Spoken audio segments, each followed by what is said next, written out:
Hello, good evening, and welcome to the Talkin Kop. It is Sunday, the 20th of April. I'm Gav, that's Keith, that's Seany, and Liverpool are one win max away from the Premier League title after a 1-0 win away at Leicester City today. The post-match show was excellent. It was Matt, it was Chris, and it was Kev. If you haven't seen that, watch it. You can listen to it, all that messing. But this is Sunday night. Keith, I'm going to come to you first. Two questions, Keith. How giddy are you right now? And second question, what do you reckon happened to Emmet that forced him not to show up for this show, despite guaranteeing us he would? And I'm really Um, hoping that we take the piss here, something serious hasn't happened. Because we can't yeah, get in contact with him. that should probably be thrown out as a cab. I'm As afraid a, to say that now, as just a in case. disclaimer. That wasn't his gaff that was Disclaimer. on fire in Adamstown earlier, was it? No, I don't know. I hope not. Yes, very giddy. First question. Look, Liverpool are just going ahead and doing the business they've been doing for a long time. They're chalking another one off the list, and we're getting ever closer to title number 20. It's what we all want. We hope there'll be many more after that. But it's at the stage now where even the most panicky of panicky folks have given up the ghost on, will it, won't it? It's now, Spurs at Anfield, you know, couldn't make it up. This is the one you want. Ange Postecoglou, Liverpool fan, probably wear a Liverpool top. Spurs fans all there with their red scarves, I'd say, singing "You'll Never Walk Alone." Model to get beaten 1-0 we are, but it's going to happen. It's going to be either this week or it'll be the week after that, whenever it is. I just hope we win it on the day in Anfield, and it's not because Arsenal scutter it against Crystal Palace. The only way we can't win it next weekend is if Arsenal lose to Crystal Palace. And I don't see that happening. Where's that on? Next Wednesday at the Emirates. Where? Yeah, right. Don't see that happening. But look, all joking aside, Liverpool are going to win the league. We've been sort of fairly confident about that. It's now the most fucking glaringly obvious thing in the world, and it's great. What a time to be alive, and we'll enjoy it. We'll enjoy the day they do win the league. We'll enjoy the day they lift the trophy. You will enjoy the day they go and have the parade. All that to look forward to, and it's a great time to be a Liverpool fan because of that. Emmett's a shite bag who probably fell asleep because he had a few too Chardonnays today. And no mercy for him. So he misses out on having a little chat about the Reds now because of his tardiness. Shawnee. Disclaimer: if anything bad has happened, Yeah, take we it take it all all back. back. Shawnee, how excited are you? Listen, I know you've been really excited from a long way back. I think it might have been a win against City maybe in December where you felt, no, listen, this is ours. But surely the excitement is building and building, and when the final whistle goes there today, you're like, yes. As much as confident as you were, you're just like, yes, you just want to get to that. Just put it on the fucking table in front of us to go and do. How excited are you? Yeah, buzzing. Absolutely buzzing. Just, I would have liked a title race, to be honest with you. I would have liked a little bit of I'm okay jeopardy. with no title races, to be fair. Yeah, obviously it's great. It's great being home and house and nobody near you, but I would have liked a little bit of a title race. I won't lie. Like, imagine that today. Imagine the two let-offs last week and today. If it was a little bit tighter. Yeah, You know what I mean? Fucking, yeah. Like, the talking about this, that, and the other, how it's going. Like, while playing title winning football, let's be honest, if we went 12 or 13 points ahead, or whatever it is now at this stage, um, that's what they'd be calling it. Like, not vintage, but yeah, delighted now. It's just one big party. And I don't really, I would say I don't really care. I would, it'd be great for us to win it on the pitch.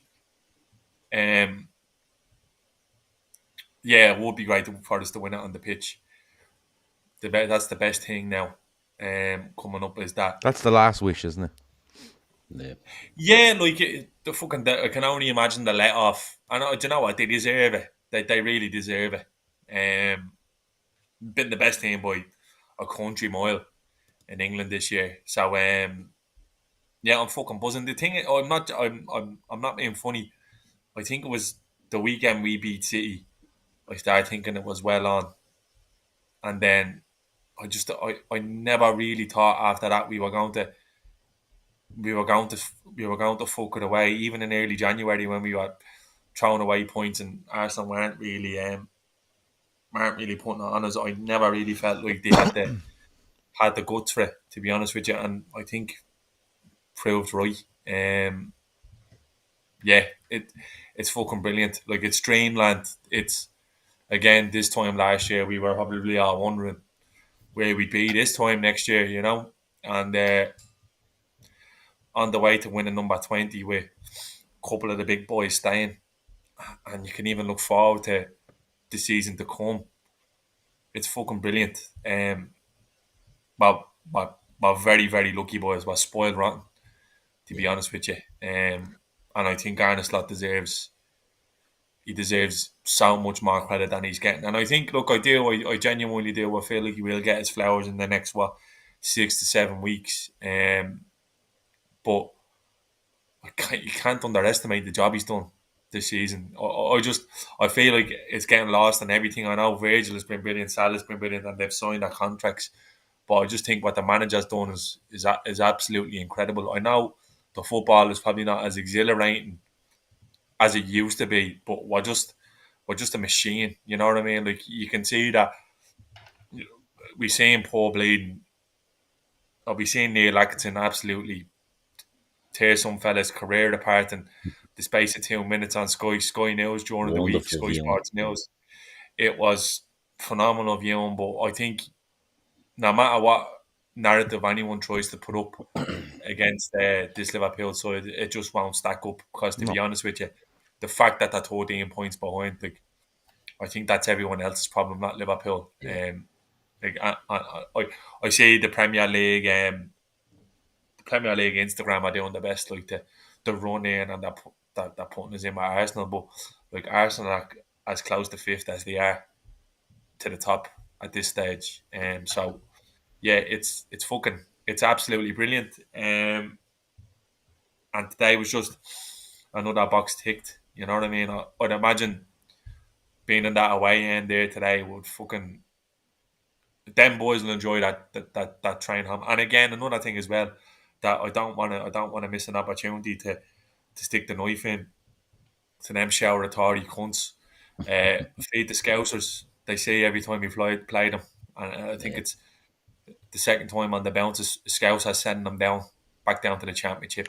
Yeah, because I think Trent done it in 23. Yeah, and he's done it again today. Ironic. So have that. So yeah, all the best to you. Fucking, they are the epitome of Championship absolute bastards. They look to me like a team that are gonna fall apart when they go down. That's what they look like, and I'd be amazed if Ruben Nistelrooy is there at the start of the season. Keith, Seany mentions there their title winning football, and people will go, well, is it? Yeah, it is. Because are Liverpool in the best of form? Are they pulling out the best of performances? Probably not. But there's a lot of players in that team that are looking to win their first league title in the Premier League. You know, there's a handful there that are looking to win their second. You know, Seany's talking there about narratives and everything else. My favourite one, just for the record, is if you think Liverpool are being underachieving, go and check out the 30 or 40 pundits that the majority of them had us nowhere near the top 2, 3, and sometimes even the top 4. And now these same people are coming out and saying, well, Liverpool, are they underachieving a little bit? Well, you must have got that fucking spreadsheet wrong at the start of the season, because they're way overachieving by their reckoning, not ours. So that's been my favourite one. And trust me, I'll be addressing the pundits before the end of the season in the show that we're going to do. But Keith... Well, funny enough, before you move, did you see the Richard Keys, Andy Gray, Jason McAteer? No, I'd absolutely rather watch me dad. It's horrendous, to be fair. Yeah, absolutely. But it's like that. It's Keys. Probably talking about a new Lego set or something. Maybe he's a blade more on that. McAteer's fighting the fight for Liverpool. They're basically saying it's not being a vintage Premier League, and McAteer's like, so what? Who cares? I've never seen a report of another Premier League that has, beside it, not being a vintage league. So you get the usual shite, you know, and the narratives and all that. But the stuff they're coming out with, it makes it extra special, you know, when you're seeing all these maggots having to squirm about, you know, Liverpool winning a league. And I think one of the things about Liverpool, before I get your question, these lads have won, some of them have won the league, but they haven't got to experience the parade of winning the league. Few They haven't mentioned it got to today win as it well. in front of the crowd. You know, these little things, it's going to be big. It's going to be a big let off. Can't wait for it. And that may be playing in on it a bit, you know, little bits of nerves over excitement or whatever as well. Just sticking with you. And again, on what Seany says, Arne Slot, but all of them today, you know, before we get into the game a little bit, but all of them today after that game, going to the fans, you know, saluting the fans, but you could see them all even going back into the dressing room, one more, not getting ahead of themselves. You know, it would have been very easy to have a massive celebration on that pitch today and go, listen, it's a foregone conclusion. But that's the focus that you need, Keith.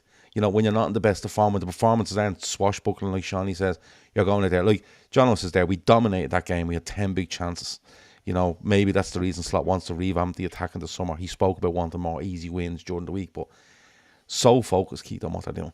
You know, not getting ahead of themselves. We're allowed to, but they're not. They're just literally going to nail themselves to this game next Sunday, and they better fucking win. That's all I'm saying. Yeah, I mean, look, it's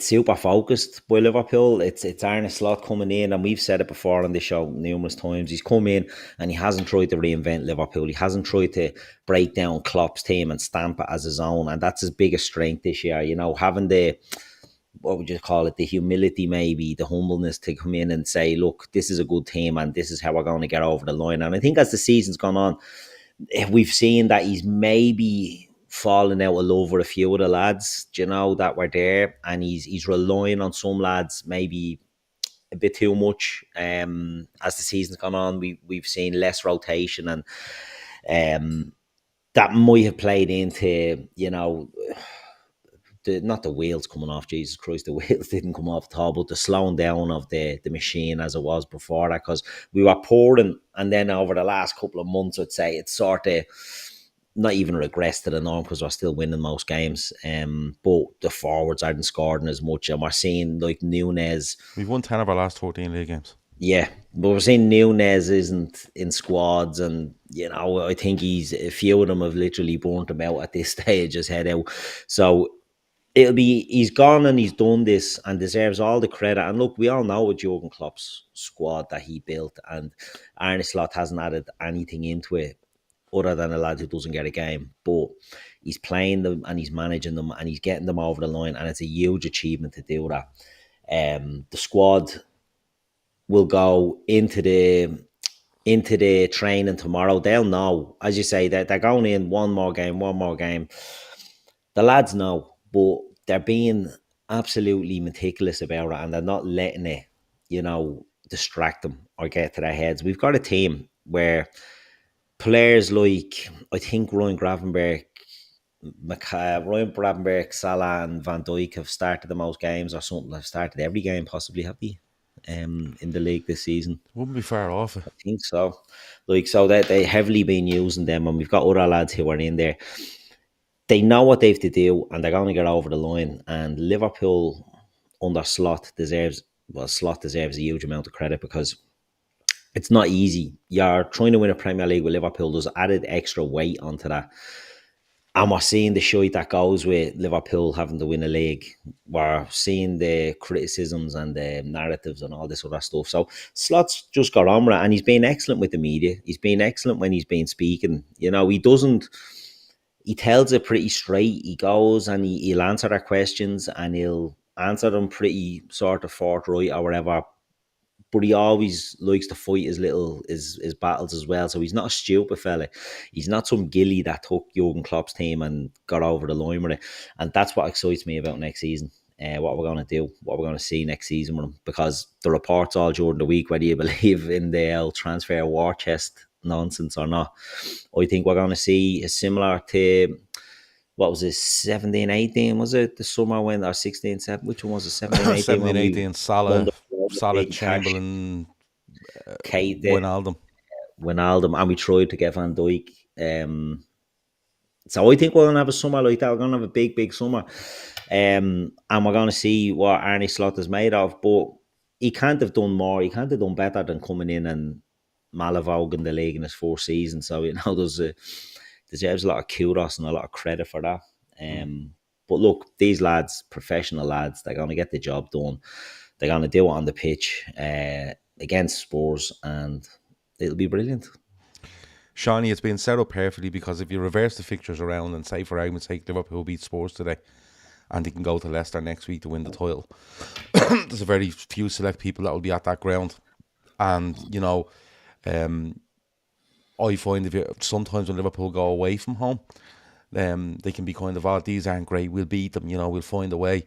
There'll be nowhere to turn next Sunday at Anfield. Like, that is going to be like colossal at Anfield next Sunday, because, like you said earlier, a few of the players have mentioned the fact that they're going to win it in front of fans, and that's a huge thing for them. They love the fact that they've won a title with Liverpool, but they want to do it in front of the supporters. Just getting back onto the giddy train here. Next Sunday, 4:30, Anfield. It's going to be off the charts. I'd say it's going to be absolutely off the charts next week. You talk about European nights and you talk about big league games. This is going to be right up there next Sunday, isn't it? Yeah, I think I will be. It's definitely going to have that sort of party atmosphere, and if you're lucky enough to be one of the 60-odd thousand that's in the ground, Jesus, it's some game to get over to. And I imagine that the surrounding areas will be mental as well. I'd like to see us put the foot on the throat next week and go out and demolish these, to be honest with you. I know people that say, no, I'll give me a one. I'd love to go out and just put a stamp on it and bait the bollocks out of these, to be honest with you. Because I remember last year when they won the league against us at Tottenham Stadium in December. That's right. Last year. Yeah, they brought the families and all out onto the pitch. It's I think James Madison sang a few tunes, karaoke and stuff, didn't he? It was mental. DVDs and all flying out of all them. It's going to be mental. I'd imagine the build up and all this week is going to be great. Kind of when you think about it now, I'm sort of, what can you say? Like, you know what I mean? I think any Liverpool fan worth their salt knows exactly what it's going to be like. I hope the players grab the opportunity by the horns and just fucking go at it. There's no need to be nervous. No need to be nervous in the ground, in and around the ground. I think the energy should be one a jubilation next week, because they've put themselves in a fucking phenomenal position. That all being well, Arsenal do a job on Wednesday and don't lose the Palace, which I'm with you. I don't think they will. I think they need to kind of keep the wheels greased for the big European games. But it's a dream scenario that by the 20th of April here, we're kind of ticking out ways at how it's going to win, how we're going to win the league, and now it's lined up that we're going to do it at home against Spurs. It's fucking magic.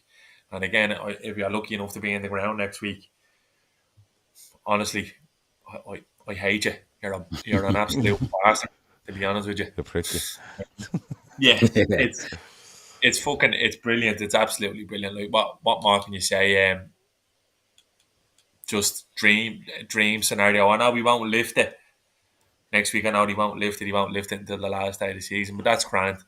It just means everyone has to clap us on the pitch in the time. And I hope there's pitch invasions and all. Just don't injure any of the lads or whatever you do if you're gonna do that. I've seen something funny actually. I have to mention it. I don't know whether it was some Everton fan on the wind up going, I'm after buying 3 boxes of red flares and I'm going to change the blue flares and I'm going to change the packaging on them. I'm going to sell them to a lot of cop bites this week and all, ha. And I'm just kind of like going, fucking hell. I know we have a famous banner that does be on the cop saying, imagine being us, but Jesus Christ, imagine being them. It'd be a sort of, Jesus! Look at yourself! Look who it is. So right. I'm sitting ringing the doorbell here since fucking just 15:15. Sorry. Tell us what happened then. All the bets where you fell asleep. Yeah, myself and Lisa fell asleep watching Gangs of London. So anybody that hasn't watched it yet, probably not a great endorsement for it. But yeah, woke up abruptly by the dogs barking at the window because it was a car doing To it. tell you it was 10 past 10 and you were late. Yeah, Yeah, even the and dogs know and what's and going on. I had a little go at Lisa, and she'll have a go at me when I go after. And she goes, "Not my job to wake I'll you up." behave, So matron. yeah, Yeah. yeah, yeah. Well, there you go. So He's no, back. not that type of a go, Keith. I'll behave. Well, matron. No, we're after the walls I shared here anyway. Um, But yeah, Yeah. no, Gav, it's going to be great. It's going to be absolutely fantastic, and anyone in the chat is lucky enough to be there or around it. Yeah, I'm Enjoy it. truly am envious. I'm just trying to figure out now whereabouts in Osaka, Japan is going to be shown the game at 1:30, 2 in the morning. If there's anyone there who has a plug to a fan club around there, The Watara Endo fan club has to be yeah, let them active know. around there. I'll do a free of charge. I'll Yeah. tell them I'll do a free of charge. I won't charge them. But if anyone knows that, I'm sure someone does. So yeah, no, I can't. I genuinely, I can't fucking wait. And even more so, I can't wait until the end of May when we're all going to be together acting the bollocks in Merseyside. So yeah, Happy days. what more do you want to say? Like, what's Nah, the what point more of do you the want? Exactly. more Emmet, over? when you say what more do you want, Emmet, like people are talking about the last day of the season, Liverpool getting the league trophy, the parade the following day, but you have to remember now, Liverpool have Spurs at home. Who else have they got at home? Arsenal at home. Arsenal. Oh yeah, I forgot about them. Guard of honour. Spurs, Arsenal, Palace, and Palace. then they're away Away to to Chelsea and Brighton. Chelsea and Brighton. Yeah. But Emmet, you know, we were talking about how excited we are, and getting into this, and now it's really kind of come on. Seany said it. Put the foot on the throat against Spurs next week. Win it. Have a great day. Then go away to Chelsea. Let them know all about it. Then Arsenal, who by the way will give us a guard of honour because Arsenal are a classy football club despite the carry on out of them. And they are a classy football club. So Yeah, it's not there's not their fans that have to give us a guard of honour. yeah, It's the club, there's a and lot to of be big honest, days the here, club isn't there? are decent. Yeah, look, I've said this for like a long time that it's kind of, well, bar fucking Palace doing something during the week. We, ideally, and I know that a lot of people will say, I don't care how we do it as long as we do it. Look, we've been known for a long time now that we're going to do it, but ideally, I want that, and I'm not going to be there, but I know people that will be there next week, and it's just I want that whistle to go, and for that to be the confirmation that Liverpool are champions. And I think the release inside, outside the ground, in the boozers all around Anfield, it's what I think fans, the team, the club, I think deserve, because realistically, I'm not taking away from what happened in 2020. It was well deserved, but in terms of being able to enjoy it, this is the first time in 35 years that the fans will be present when Liverpool are confirmed champions. Mm. And I just think the place is going to be on absolute wheels. And I only wish that I was going to be there.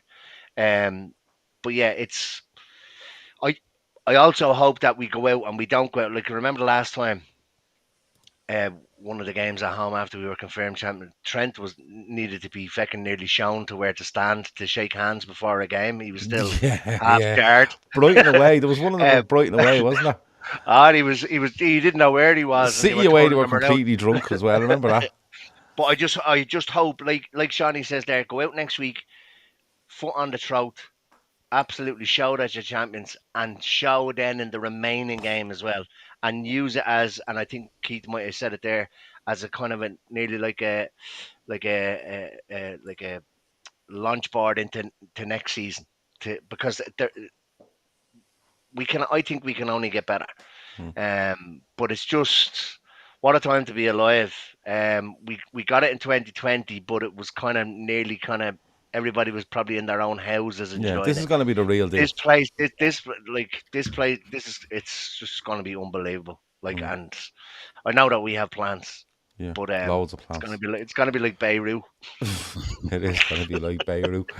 Um, Keith, coming back to you, you know, we're talking about winning this title, and we're talking about, you know, big days ahead, and just for the players themselves, you know, because you know, you've seen it today. We win that game today. I'm going to get on to Trent in a minute because everyone will want to know a bit about that. But Keith, for the players themselves, you know, written off by a lot of people after the last season, and that's fair to say, I think. You know, they don't have this, they don't have that, they don't, whatever it might be. Written off as a squad because Jurgen Klopp was no longer there. Written off again when we appointed Arne Slot, and I'm not telling lies here. You can go and easily find all this stuff. You know, get into the season written off. You know, haven't played anyone yet. Then you hadn't played anyone away yet. And then it was like, you know, this means nothing, this means nothing, this means nothing. And now we've played more or less everyone. We've only 5 games to play, and we're a mile clear. And you can talk up wherever you want. You can talk up things that have happened to other clubs, wherever it might be. But keep these players themselves, I think, have come out, and you can like some of them, you can dislike some of them, rate them, not rate them. As a squad, they have dealt with this season phenomenally well, along with the manager. And like we talk about Arne Slot deserving loads of credit, but that squad and it is that squad after last season and what was said about them, to come back and do what they've done this season is a huge testament to each and every one of them. Yeah, it is. And look, it's the season starts, and there's the whole thing that we didn't sign a player. We needed a midfielder. We needed someone to play in the 6, and we get Gravenberg. And for the first half of the season, Gravenberg is absolutely pulling up trees all over the place in there. And he slowed off since then. Let's be honest about it. But it was the outrageous form of Mohamed Salah in the first half of the season that really set us up and showed, if you don't have a killer like that, then you've no business being in a title race. And that's what the difference with us and Arsenal turned out to be, was that, and City to an extent, like Haaland, I know he's got a lot of goals, but he doesn't look maybe the same player as he has. For something, it's a bit weird or whatever, but you need a killer in there to be competing, and we had the ultimate killer. Not only the ultimate killer, we the ultimate creator, same fella. And for him to have that season, that allowed the squad, which is a good team, it's a good squad, you know what I mean? History has shown it. Like, people go on like, well, Leicester, that we've come out of nowhere. We were in the title race last season up until very, very close to the end of it, and it was only that we ran out of steam. And we were an emotional team under Jurgen Klopp. We were so emotional. We played, and that was the strength, and it got us over the line so many times. But the emotional, the sort of the Jurgen Klopp leaving, the energy, the emotional energy that we were running on last year, always felt like it was a fireball that was eventually going to go out. And Slot this year has taken that team, same team, and has gone into it and has been much more methodical in his system and his strategy to play. He's been much more controlling, which you've seen. It looked like we'd maybe conserved energy a lot at the start of the season, as opposed to other years when we'd be out of the traps and we'd be, you know, really going hell for leather. And he has managed it perfectly. But the players do need the credit. Virgil van Dijk, Mohamed Salah, 2 of our big guns signing their new contracts. Time will tell if that's a good decision or not. I think we're all happy that he did. I think it gives the club a lift. We've seen players like, I'm going to say, Alexis McAllister being a standout player this year. He's been absolutely brilliant in midfield without being maybe always seen by the outside of the Liverpool sphere. You know, you see all these teams of the years and nobody mentions Alexis McAllister, which is fine. Keep him under the radar. But these It'd big be an players, absolute disgrace if Alexis McAllister isn't in the team of the season. he's not Let even me put getting that on mentioned record. in any of them that I've seen. Nothing. He's not Well, getting mentioned in any of them. he should be he should be possibly the first midfielder in there. He's been quietly brilliant this season, but he's a winner. He's won the World Cup. He went into the Argentina team and became such a key cog in that Argentina team. Not the best player, not the biggest name, the key cog. And Slot has used these lads. These have all stepped up to the plate. Trent Alexander-Arnold, the start of the season, his defending was better. He wasn't getting roasted as much. Kanate, excellent at the start of the season. Robbo, maybe a little bit of a drop off, but hasn't been as bad maybe as he was painted out. And we've all these guys that have all been there, done that, have won, have they've got over the line and various, whether it be at Liverpool or McAllister's case at Argentina, and they've got that mentality and they're winners, and they've gone out there and they've said, right, we're going to go out and we're going to do this, and we're going to see where the chips fall.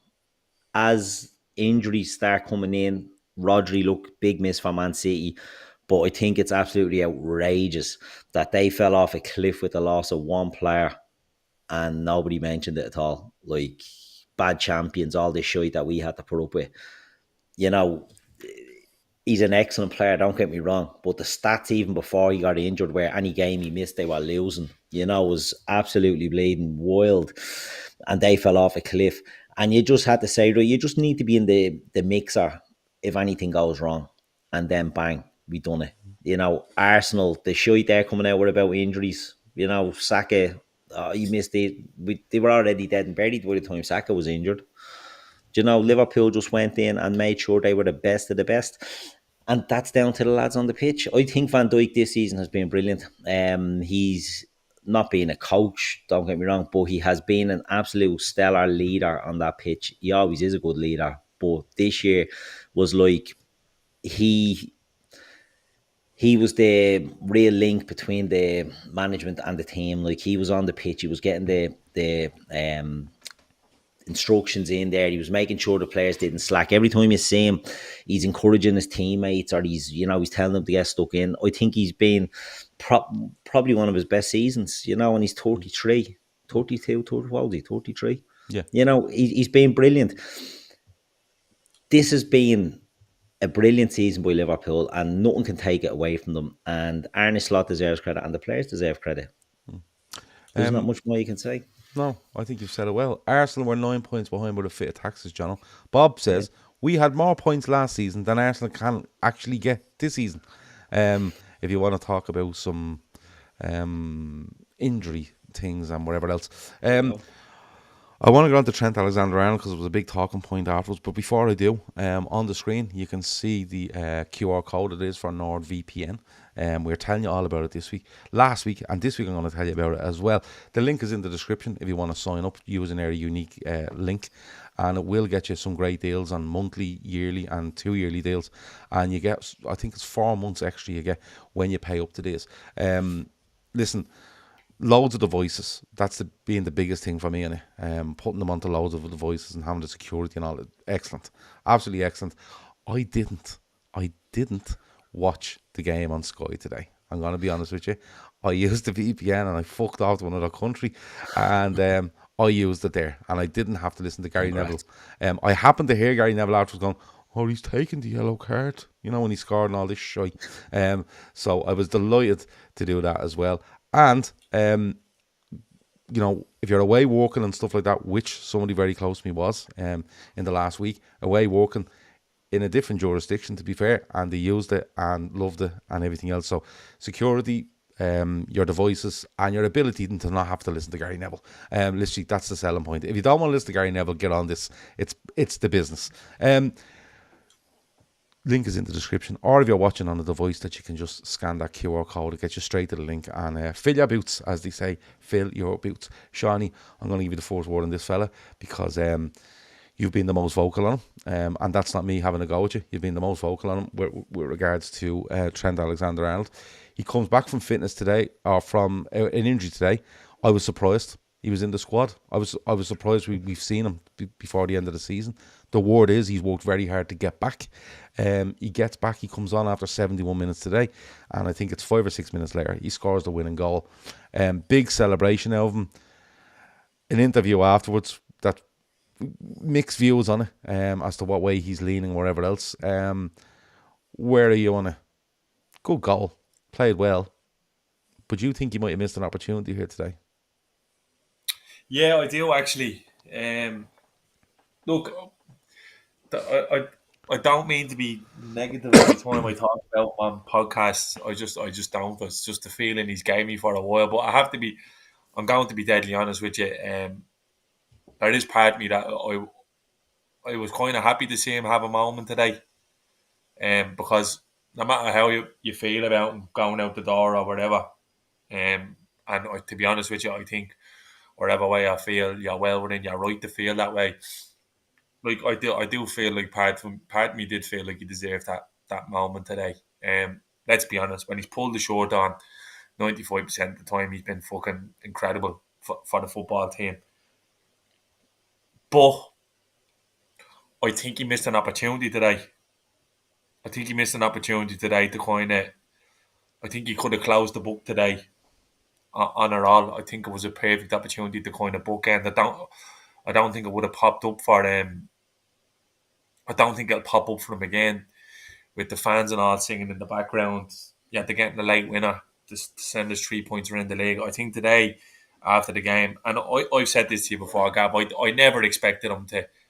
I never expected him to be coming out mid-season saying I'm staying or I'm going or this or that or the other, or to be vocal about it in any way, shape or form. But I think today he could have said something about maybe look, whatever. It's time for a new chapter for me, but days like today will live long in my memory. I think he could have kind of done that because fans probably feel hard as done by the silence of it all. Yeah. And again, whatever way you feel about it, I'm not going to tell anyone they're right or they're wrong. Like we spoke about it fucking to no end on the pod. Whether you think he's right or he's wrong or he's this or he's that. All but confirmed for me today that he's gone. So that I've known the longest since he sat down with that girl on Sky Sports and talked about winning Ballon d'Or. Yeah. And the irony is, I think you've probably more chance of winning the Ballon d'Or playing by Liverpool this year than you do Real Madrid, funny enough. Yeah. But look, listen, happy he got his moment. I genuinely am. It's a big moment for him. You could see the emotion is there. I'd love to sit in a room with Trent where he knows nobody's recording him or talking to him and know exactly how he feels, to be honest with you, because I think there's so many layers to what's happened in the last year. And it's no secret people have spoke at ends about his brother and stuff like that, and how much he stands to earn from a potential move to Real Madrid. I don't quite understand how people are getting the opposite from it today, that he's more likely to stay. Yeah, again, Trent's biggest guilt here or flaw is that he's suffering from being a Scouser now at the moment, because I think if he was from anywhere else, it wouldn't quite matter as much. We're going to just have to listen to all these people now who tell you he couldn't defend for 6 or 7 years, telling you, asking questions about how Liverpool can go on without him. I said it before and I'll say it again. I think there's an infinite amount of worlds where Liverpool are a better team next year without Trent Alexander-Arnold. I never felt that would have been the case had we lost Mo Salah and Virgil. And I'm not just saying that with hindsight. I said it weeks ago. I'm happy he had his moment today. But yeah, I think it's the end, unfortunately. But I don't think I'd even be comfortable with us paying him 300 grand a week to stay, to be honest with you. So, might not feel like it now, but I do feel like it's the right time for both player and club now to move on, because I think he's left it too long without saying that now, that he can stay. And I don't think Liverpool should be cutting their cloth accordingly where they're paying a right back 3 to 350 grand a week. We're not a club that can do that, and we're not a club that should do that as good as he is. So again, happy for him to have his moment, all but clarified it. But I feel like today everything else should have went out the window, and he should have probably gave the fans a little bit of closure, which yeah, you could argue that he probably owes you that at least. But I'm sure we're going to get some fucking soppy post in the next 4 or 5 weeks. There, Liverpool, this, that, and the other. And to be honest with you, I've no interest in it, and I hope the club don't play up to it either. Yeah. I genuinely don't. And I think he got what he deserved today, and it was a send off from the travelling cop singing the Scouser in that team, and that'll be it. Good riddance, Trent. Thanks for the memories. A brilliant player, a very good servant, but I think he's caused himself probably an opportunity of having that wonder and adornment from the Liverpool fans, no matter what he's going to do moving forward. And It's I think it is something that may ultimately, he'll never tell you, but he may ultimately live to regret that. But I'll say the thing that I've said the whole time: Trent Alexander-Arnold is about Trent Alexander-Arnold and nobody else, and he sees himself as a Galactico. And to be honest with you, with the shit you're seeing coming out of the club in the last week in Real Madrid, I think that's what he deserves, to be honest with you. Look, he comes for me. I've said it for ages. I think he's a wonderful footballer. I've no issue with him leaving the football club on a footballing sense. I've no issue with him leaving on a financial sense either. If whatever he wants to do, he wants to do. If you're put in his situation, I think 9 times out of 10 people will take the opportunity to go and try a new league, try whatever it might be. But I've always come back to the fact that it's how you live and how you're perceived, and that has always been my thing on it. The way he plays this, and look, if Trent Alexander-Arnold just isn't bothered, I'm not saying he isn't bothered, but I think if you go a certain way around the people, you can soften the blow for people, and you can come out of a situation very well. I kind of agree with you that he's missed an opportunity there today, because I think it's realistic enough to say that negotiations aren't still continuing. It's not a case of I'm not playing. Now, he has reiterated today that he's not going to make this play out in public. He's always said that, and fairness, he stuck to that. But there's no way he's. I think negotiations are ongoing. So one decision is being made one way or the other. I think if it was a decision that he was staying at Liverpool, I think he would have come out and said it, and it would have been done. Unless Liverpool have decided this Thursday is going to be a really good time to do this, and we'll have 3 nice Thursdays on the bounce, or whatever the way they want to do it. And I looked at the interview and I just thought to myself, he's 100% gone. He's 100% gone, because, I'm not going to play it out in public. Great to be scoring goals, being involved in titles, winning things, things I treasure, all that sort of. Now, people are saying, "Oh, we didn't kiss the badge and all." Look, he scored a goal, whipped the top off. You know what I mean? Everyone that whips the top off, you don't. Badge like that. Yeah, you don't whip like everyone that whips the top off. You don't go, "Oh, he's whipped the top off because he didn't want to kiss the badge." That's a bit bleeding mad. But Emma, it's a really big goal for Liverpool today. It's a great reaction he gets off the away fans. Don't get me wrong. He's very measured in his interview. In fairness to him, I don't think he comes across as a prick in any way. No. But I think it's very hard to watch that interview and say to me and try to convince yourself that he's not playing this out in public because negotiations are still ongoing. I think it's gone way beyond that. And the fact that he doesn't give a positive spin on it in terms of staying with Liverpool kind of tells you that. It kind of tells you what we all think and know at this stage. That's exactly what I got from it. I don't know how. I'll be back now. You just walk away.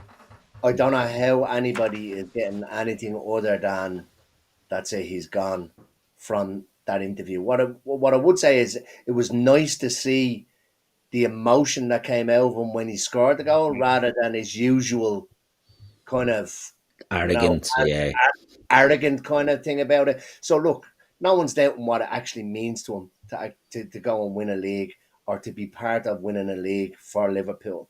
But I agree with Seany. I was watching that thinking he's actually gonna say it, and it probably would have been the perfect time to do it. Yeah. Not that he's sneaking it in, kind of like, do you know what I mean? But it would have been the ideal time. You said it there, Seany. They were singing "Scouser in our team," all that kind of stuff, and he probably would have kind of not redeemed himself for not saying anything, but he probably would have got away with it with the way that the emotions were so high around getting that goal. For me, I'm the same as you, Gav. It's always been. I said it. I think he sold his legacy for a signing on fee. That was never like having a it's sort of having a dig with at Trent. But for me, it is always like how do you leave the club? How you look back on in years to come? And I do think that the way this is played out, it will taint what he has done at the club. No one's denying what he's done at the club or what he's won at the club, but I just don't think he will be looked upon as a legend like other players have. Like I would say, even like the buzz that he got from scoring that goal today, running towards the fans, whipping the shirt off and all, like that's priceless.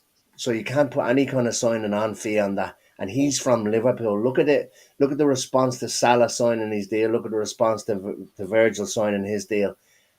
And now this guy here, who's born and raised, used to stand on bins to watch Liverpool train, has gone into the academy, has made his way through the academy, has played, won things with Liverpool, and it's like he's walking away. And I thought this week, I honestly thought there was a point where he may change his mind when you're looking at the shit show that it looks like Real Madrid is in, a bunch of individuals. But look, I've made my peace with it. It's more of a disappointment, and I think it's the same as you, Gav.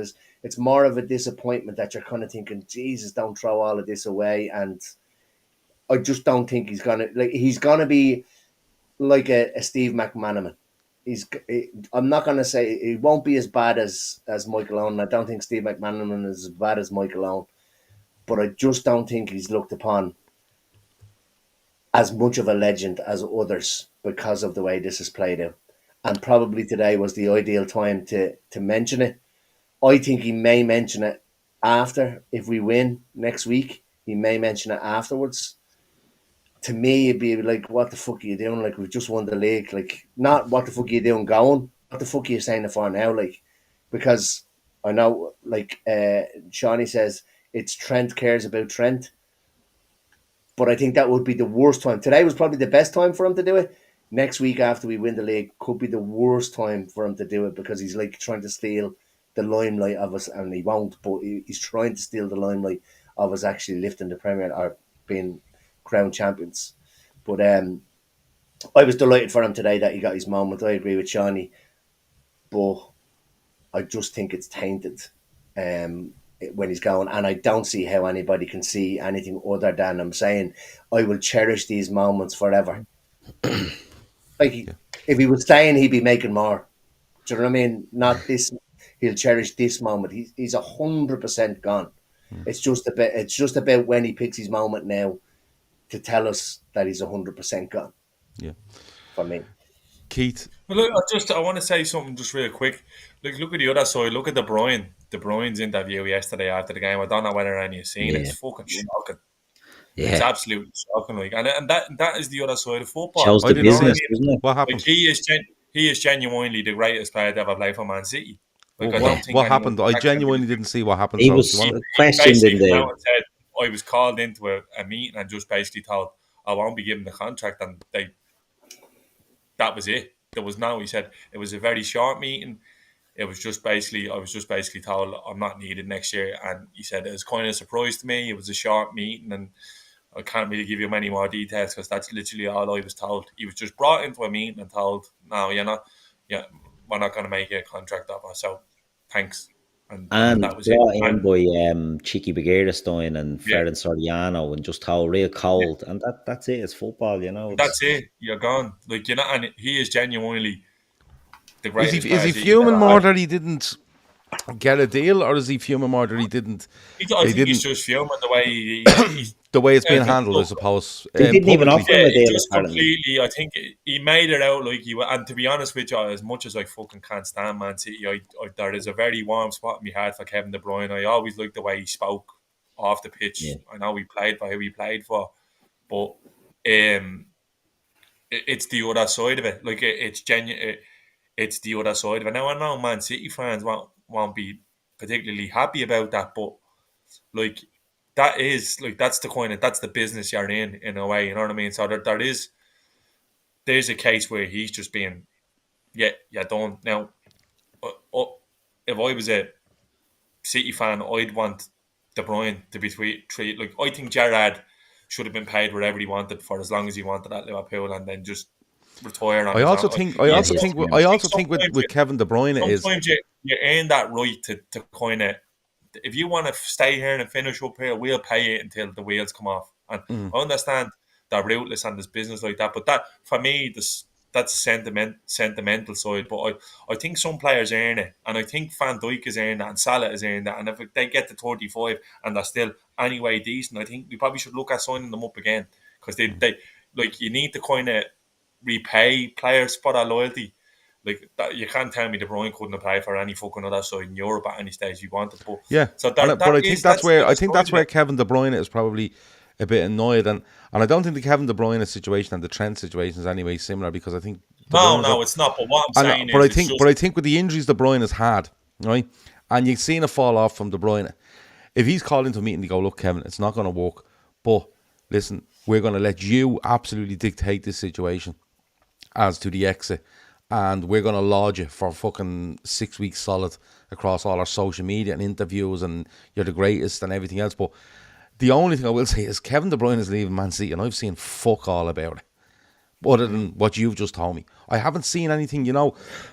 And We've done the little announcement, let that to the fans. Yeah, but it might leave a sour taste in the mouth. My thing, like Chris says there, I don't agree with Trent leaving, but surely he's allowed to leave. So the problem is the way he's doing it for nothing, the way he's gone about it.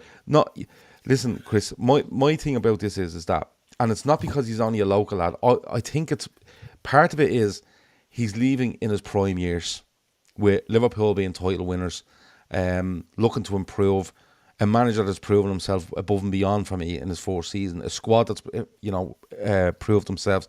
You've got two of the biggest players in the club buying into what Liverpool are looking to do this summer and beyond, and signing deals. And he wants to go. That's absolutely fine. My only thing on it is that and it mightn't happen, but my only thing is in 10 years' time when Trent retires and he goes to come back to Liverpool, or looks, how am I viewed in Liverpool?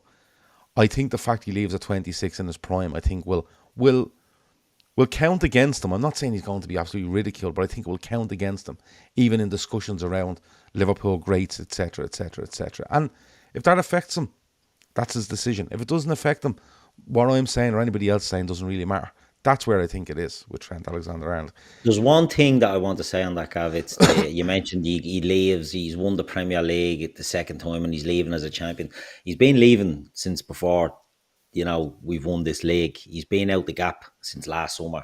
So I don't want it to be this sort of he's won another league and he's going out on them time. He's out the door of fucking a year. Do you know what I mean? So I don't want to let him have an easy sort of, you can't, he's done everything, he's won the league twice, he's gone out on a league title, he's been manoeuvring and manufacturing this move, in my opinion. I don't know, so it's not inside info, but he's been manufacturing this move for a long time, and look, he's allowed to do that. That's his prerogative. It's the way football is. It's the way Real Madrid will be operating when they want a superstar player. They'll be in their ear telling them to wind down your contract.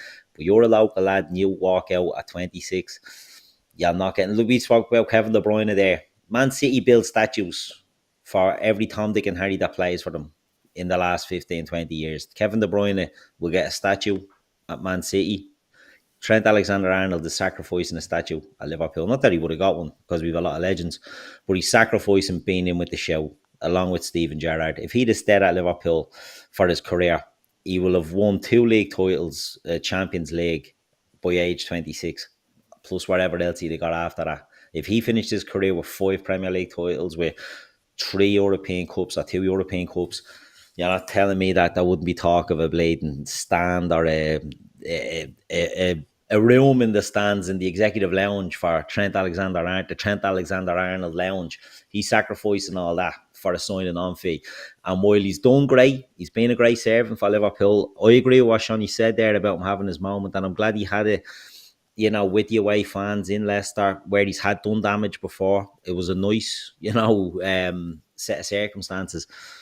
But he's walking out on his legacy for a signing on fee. And look, if you ask me, would I want a statue built or would I want 70 million in cash? Give me the cash. But I'm not a footballer, and these guys care. Who knows You'd how it struggle ends to up. get a table and arm of the Cuba at this rate, the way he's going. Yeah. So, Sugbear's second says, if Liverpool wanted some money for him, they should have sold him last summer or even the summer before. You can't have your cake and eat it. You can't sell him. If he's going to Real Madrid on a free, because Real Madrid are instructing him that they want him on a free, you cannot sell the player. You can put him up for sale. Championship manager when you're 1 down but you can put him up for sale, right? And then you're going to expose yourself, right, to the fact that the player's not going to want to leave, right? So now you're having your pants pulled down by Real Madrid, right? And the second thing is, now you have a player that you're openly trying to sell and you want them to play for you. It makes no sense whatsoever. If the rumours are to be believed, this is in the pipeline quite a while. And if it's in the pipeline quite a while, Liverpool could literally be going out saying, will you take this guy off our hands for a nominal fee? And he won't go. You could be offering for £1 and he won't go because he's not getting where he wants to be. And if he wants to be at Real Madrid have clearly set out the parameters here. And it's, listen, we will pay you X amount up front and we will pay you this a week, but we are not paying a transfer fee. End of story. And that's why. The exact same thing happened with Mbappe last year. PSG tried to sell him in January and it was like laughed at. Yeah. Well, looking on a sign with anyone else. Not going to happen. One or two I mentioned about Ian Rush leaving Liverpool in his prime. He was 30 and he left for a British transfer record. So you can't even compare. And somebody else was saying there as well that Mbappe got booed or whistled or whatever this evening in the crowd for Real Madrid.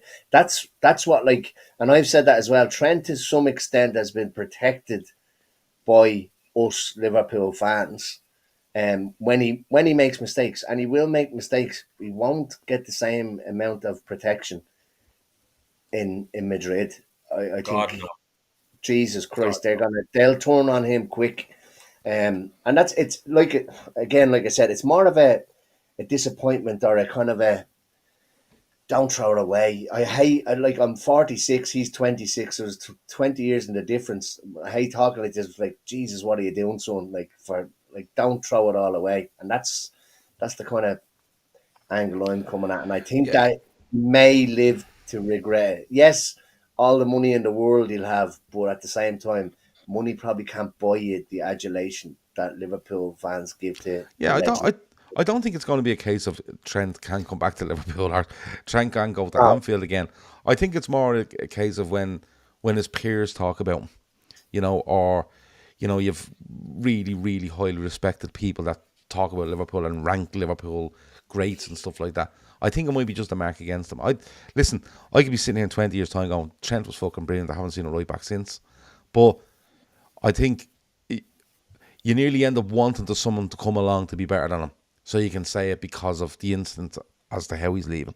But I think he's gone. I think everyone here thinks he's gone. I think that interview confirms that he's gone. And it'll all be about how he tries to cushion this blow. And we'll have to see when it is. And the timing of it will be critical. I think no matter when he brings it out, I think the timing will be told he's terrible. The timing is terrible. If he does it a week after they win the title, it's like, he's trying to get in the middle of it. This is what I'm talking about. He's pissing against the wind here because he's in no win territory. Yeah, he is. He is in no win. He is in no win territory. Anyway, we're all excited. Just bring on the next five league games. Bring on the next 5 league games. We can enjoy them all immensely. We're going to enjoy everything on this channel. Definitely for the next 5 weeks. You're going to see some impromptu live stuff, I would say, at some stage with a lot of drink and other things involved. And that's what it's all about. That's why we do it, for this sort of stuff at the end of the season, hoping it comes along.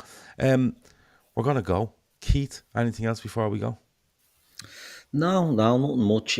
But quick one, did you hear Carragher's comments before we do finish up on the actual football about Trent, that he said he wouldn't start him in any more games for Liverpool. He wouldn't start him for the rest of the season, right? Because he's clearly out the gap, and he would be starting Conor Bradley in every match because you need to see if he has the onions to be the right back. What do you make of that? Because I agree with it. I don't think we should be starting Trent, and it's not a petty thing. It's for the reasons that if Conor Bradley's the man, let him be the man. But if he's not, if he's struggling, because I thought he was poor today. The first half, I thought he was really poor, but he hasn't looked bad in games at all. So, My would you play Trent? Would you start Trent in any games? Like, I'd be disgusted if he starts next week against Spurs. my thing on it is that on a professional level, that manager is going to use players till the end of this season, and some of them that are in this team now and we all love could end up gone. You know what I mean? And that's the way the manager look at it. How do I get what I perceive to be my best team on the pitch to win games for Liverpool Football Club? I don't even think this is the right set of circumstances to see if Bradley has the onions, because he's going to win a league title next Sunday, more than likely, and then they're going to have 4 games when we're partially drunk for the rest of the season. So how do you assess that? I think, to be honest with you, I think Arne Slot, if he has a fit Trent Alexander-Arnold next weekend, I think he does play him. Because Arne Slot's job is to win games of football with Liverpool. Now, I'm not saying he can't win it with Bradley in the side, but he knows he can win it with Trent in the side, and I think he'll use the assets at his disposal until the 25th of May, and then he will decide what assets will no longer be at his disposal. Some will leave of their own accord, some won't, and I think the start of next season will be a big time for Conor Bradley. But you have to remember, he's gonna get a summer under Arne Slot, where he's gonna learn that position inside out, and he's going to be fit and ready, and not just a bit part player. He's going to play a massive part in what we're looking to do and play. So I'm not really asked who plays Keith. Once Arne Slot picks them, he's the fucking manager, and if he picks them, I'll back it. Yeah, but psychologically, it's not a case of you're the man, Connor, or no, you're out of the team, and then they tear it. Let's say they sign Jeremy Frimpong in the summer for 40 million. I don't know, 50 million. Well, that's saying to Conor Bradley, like, it's like Creevin Kelleher, like, you're not going to break into this team. Do you know what I mean? Or do you give him the stature and say you are the man going forward? I think Conor Bradley should be made to feel like he's under pressure, because that's what it means to play for Liverpool. Like that. Don't get me wrong, fucking, I really rate Conor Bradley. I think he has absolutely everything in the locker to go on to be a top class right back. But if Liverpool do things correctly in this summer, they're buying a starting right back who's capable of starting every game. Yeah. And it's up to Conor Bradley to grab the jersey. I think if Tsimikas had showed a bit of form this year, he probably would have started more games than Robinson. I think that was kind of left up for balance. And we're all led to believe what we're hearing. They're going out and doing Kirkes. Like, and do you think Kirkes is coming to sit on the bench? Andy Robinson is going to now, 1st of July, I have a fucking job on here if I want to get in the team.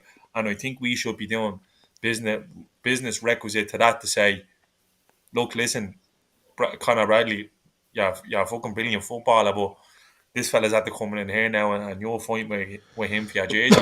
And I think that's what will guarantee you're operating at the top level. As far as Carragher, I kind of do agree with him. I think, like, not as a kind of fuck you to Trent, but more as of. Yeah, but Jamie Carragher's only saying that because Liverpool are winning the league title next week. If Liverpool were 5 points clear, if Liverpool were 5 points clear with 5 games to go, Jamie Carragher wouldn't be saying that. Yeah, but we're not, Gav, we're not, and it's an opportunity for us for Slot to say, okay, can I bet the house on this kid, or can I not? And he'll know. Look, he sees him and he obviously loves Bradley. He does love Bradley when he's been fit, and he's played him, like, when he's not, like, that's the truth. He's had no problem taking Trent off at 60, 50, 60 odd season for him. Like, he's done it a lot.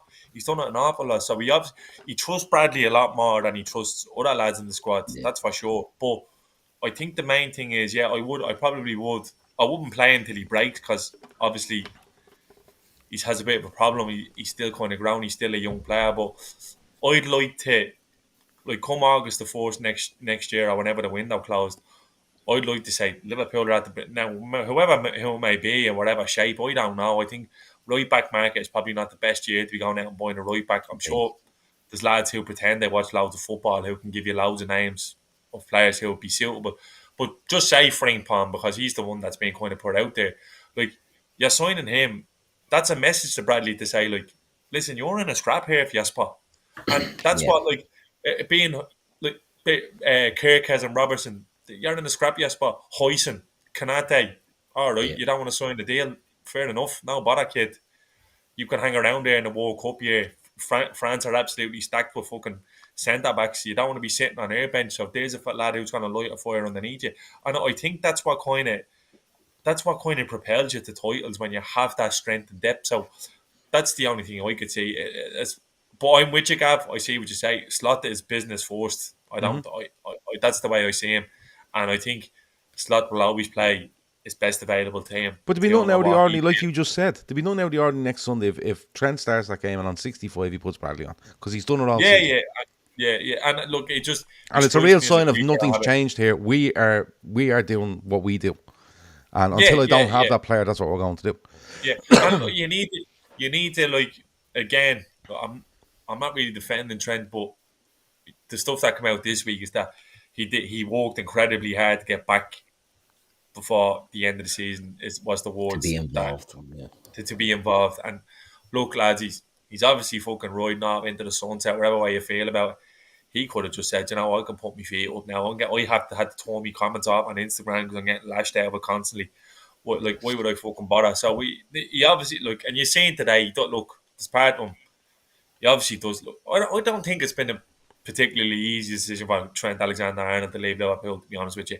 But I do see where Carragher's coming from, but at the same time, I find it hard to agree with that fucking he just says, to be honest with you, because you'll just be saying the opposite next week if Bradley plays against someone. Yeah, it depends what day you get him on. So yeah, look, that my number one outlook would be like Trent's gone out the door in June. Good luck out the gap. I don't really care about you anymore. But what I will look to see is that come the first day of next season, you're looking at your two right backs, whoever they are in the squad, going, who have we got next week in Champions League? I'm happy with either one of them starting. And I think that's when you know you're in a good position. You're in a good nick. Yeah, 100%. Emmet, do the club play the game here? Do they literally go, right, okay, we've won a league and now we're planning for the future for the last, what will be 4 league games and we're going to start Bradley? Or do you think, no, he probably just sticks to what he's doing and because my thing on Emmet is that all season he hasn't let the noise affect him in who's played and who's not played, and I just can't see him letting the noise affect him here either. No, I think you leave the contract stuff aside and you play our best 11 until it's done. And I think that's what Slot will do. Like you said, like Seany said, business first. And there's a league title to be won. I know it just depends on when we're going to do it, but you set that stuff aside. And I think if Trent is fully fit, he probably starts against Spurs. You're right. If we were only a couple of points ahead with 5 games to go, Carragher wouldn't be saying what you're saying. It's all clip it up, put it on TikTok, put it on social media. But I think it's set aside and Trent starts over Bradley. But I agree with Seany as well that he shouldn't feel Trent's gone, I'm the number one. He needs to know that he will still need the challenge for the position. I agree with what he said about Kanate as well. But it's not just him. Like as Seany mentions there, you mentioned right back, you mentioned left back, you mentioned centre back. There's definitely going to be turnover in the front positions because people are going to need to know if you don't fucking like. I'd say if he had any hair, Ernest would be pulling his fucking hair out with Jota and Nunez in particular. I don't know what the fuck's going on with Chiesa. He drops out of the squad today because Trent comes back in, by the looks of it. And you know, even in midfield, I think he's gonna go and make a sign in midfield. He's gonna say to people, Jones, Elliott, Szoboszlai has turned around and off a little bit this season, and that's what he wants. He wants 2 people killing each other for each position, because not only does it mean that they want to get on the pitch, but they want to perform. And if they all want to perform, there's no problem in doing your 60, substitute 30 in a couple of positions, and no levels dropping them. I'm not going to throw shade at Gravenberch because I think he's been absolutely unbelievable. Probably legs wise, and the fact that he's played so many games, you may have seen a little dip in form. But at the same time as well, is he was nearly guaranteed that spot week in, week out. He needs somebody challenging him. At the start of the season, he needed to go out and prove that he could do it, and he did. But as the season went on, kind of dipped a little bit. Like I said, could have been legs, but he was nearly kind of your first name on the team sheet every week. It was going to be Gravenberch. We were screaming out for Gravenberch to get a break because we thought that he might run out of juice. But there was no competition really for him there either. There was no way he was going to play Endo. So it was nearly Gravenberch every week. I think with Trent going, obviously, I think Bradley has some really good qualities that are probably better than Trent. But we're going to lose that. I think we're going to lose that. We've said it for weeks now as well, that maybe that's why when Bradley and Trent were out, that maybe that's why Salah kind of dropped off. There was nobody kind of giving him service. When we lose Trent, we're going to need a creative spark somewhere else in the team to kind of nearly replicate that. You saw when Trent and Elliot came on today, I thought we looked a lot better. We created a lot more. We need something like that. And it doesn't necessarily need to be from the right back that we bring in, but it definitely needs to be from somebody that we bring in or somebody that we currently have. I think Matt first said that a few weeks ago. But the creativity has to come from somewhere, I think. Yeah. Look, there's loads to look forward to, not only in terms of what's in the immediate future and winning this league, but I suppose the summer and beyond there as well. Seany, anything else before we go? No, this will probably be my last show before the one we do in Liverpool on the Sunday, providing we're all still alive. Well, we're going to try. You're in Japan next week, and we're going to try get you involved next Sunday. Well, come here, that could end either. I could end up in a suitcase in the middle of Osaka or something. Right.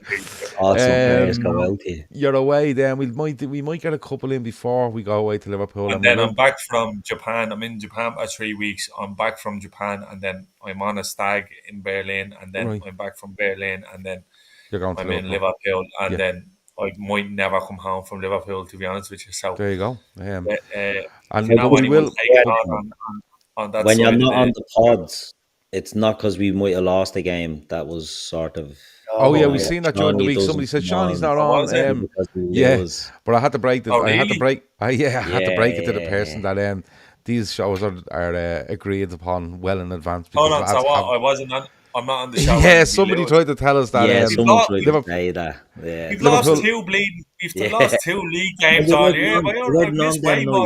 Yeah, I know. Yeah, it's the crack, isn't it? But anyway, just to clear that up, it's not because we play. Listen, I think the big takeaway from this is fuck the league title, right? The big takeaway from this is we need to wish Seany luck, right? Japan for 3 weeks, back to Berlin, back to Liverpool. I don't know the odds of them fucking surviving. I'm going to be like playing Anthony Bourdain in Liverpool by the time I arrive there. I'm going to be all over the bleeding place. Anthony Hopkins by the time you get there. But no, we are 100% going to try to do something in Liverpool, whether it's pre-recorded or live. We will try to get 1 or 2 things done. But I reckon it's going to be mayhem for a couple of days. So God knows if we could get content out for you that weekend, and then again we mightn't. But we'll try our best. That's all we can say. Emma, anything else before we go? No, all good. Apologies again for being late. There's no point in apologising when you continue to do it, Emma, to be fair. Just don't do it again. You know? No, try not to do it again. But what can we do to help you, Emma? What can we do to get you out of this mess you're in?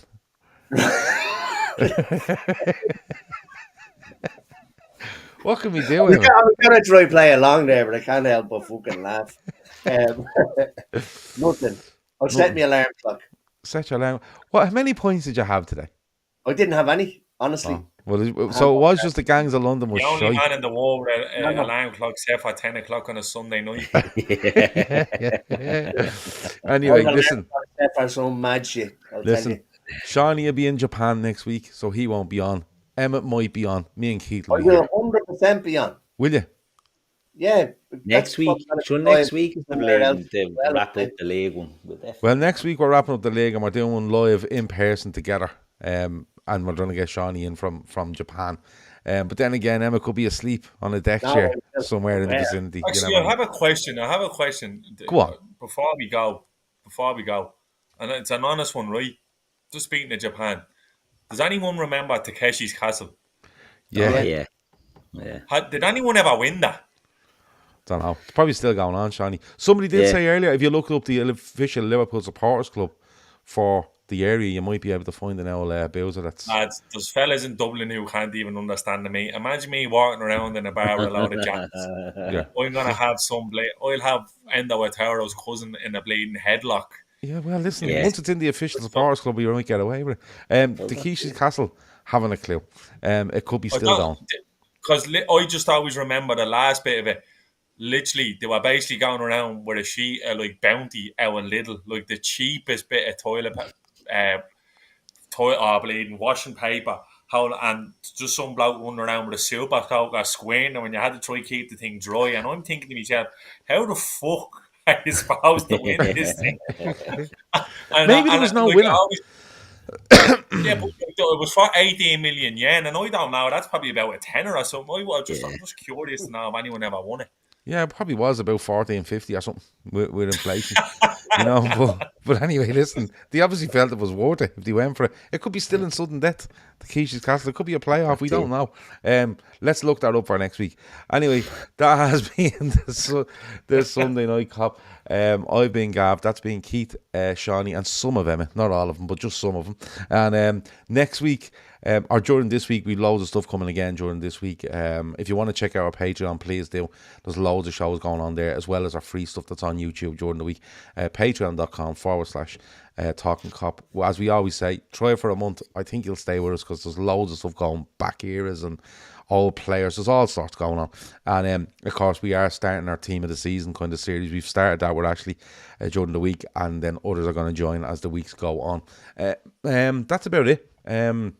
Stay tuned during the week, but next Sunday Liverpool just better go and win, because like I'm gonna have the fucking best Sunday of all time next Sunday. I'm gonna have if Liverpool can just do the business and get the 3 points. That has been it. Talk to you in a bit. Over now.